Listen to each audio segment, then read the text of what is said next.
I give myself permission.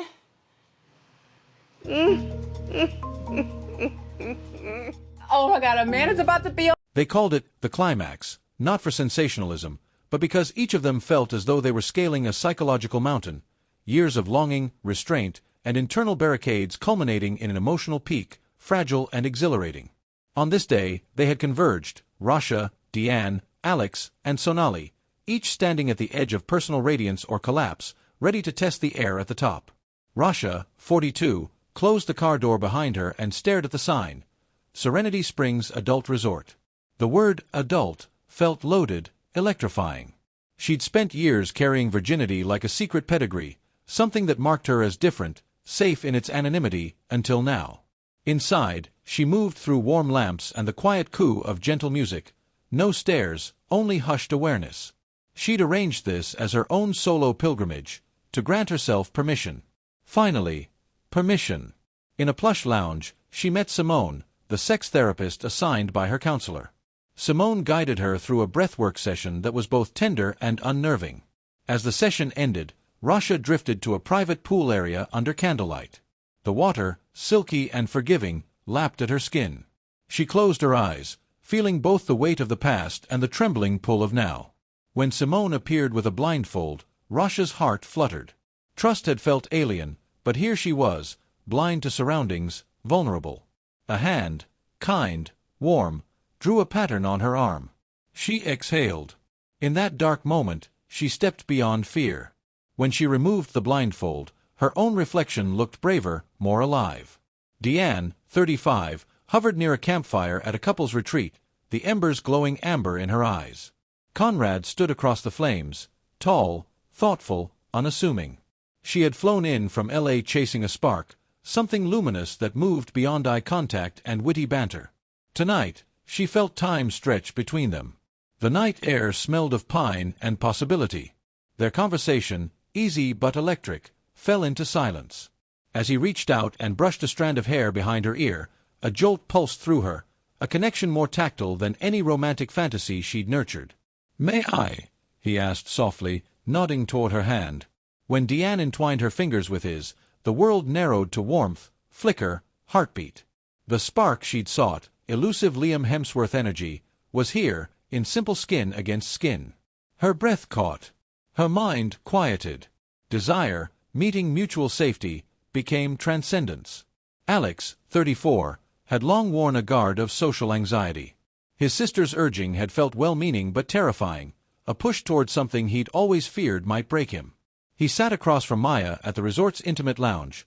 Plush chairs, dim lighting, soft jazz. Words between them emerged as stutters and pauses, but with each awkward laugh and halting sentence, Alex felt his walls soften. The climax came when Maya held his hand mid-sentence. The gesture wasn't dramatic, no cinematic kiss, no fireworks, just softness.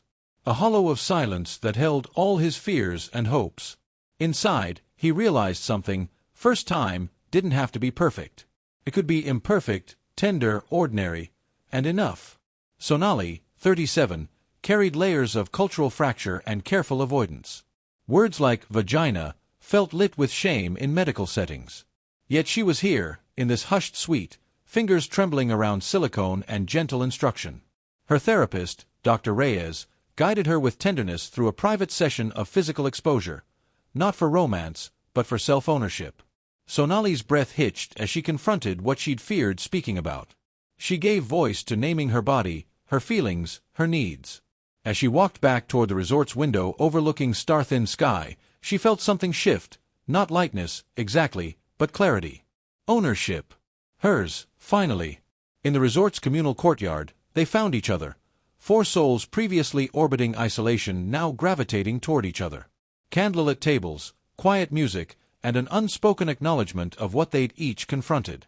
They didn't exchange details. No, did you see that moment? Instead, they simply nodded. Shared presence. Rasha's newfound glow, Deanne's soft smile, Alex's loose posture, Sonali's steady breath. Here, the four worlds aligned. Intimacy didn't feel like a performance. It felt like a welcome. Later, each returned to their separate mixing of aftermath and emotion. Rasha lay in plush sheets, unaware she'd cry at the tingling memory of trust. Not sorrowful tears, tender, liberated tears. Deanne wandered the beach in moonlight, replaying Conrad's simple touch, wondering whether this spark could grow, or whether it was enough as memory. Alex wrote in his journal, no longer about the words he'd speak or the perfection he'd achieve, but about permission, to try, to meet, to fumble, to human. Sonali practiced naming her body in the mirror, soft voice growing firmer. Naming, owning, validating. The climax wasn't about physical consummation. It was about letting life in. They were still virgins in intention, each had not crossed that threshold. But they'd crossed psychological terrain far denser, layers of fear, expectation, shame, perfectionism. And they'd arrived, not whole, no one is, but more themselves. In the end, the summit isn't a peak.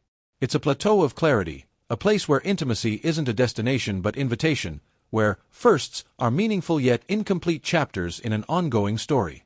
And as four figures moved into night, braver, softer, more visible, their journeys felt less about loss or gain, and more about becoming.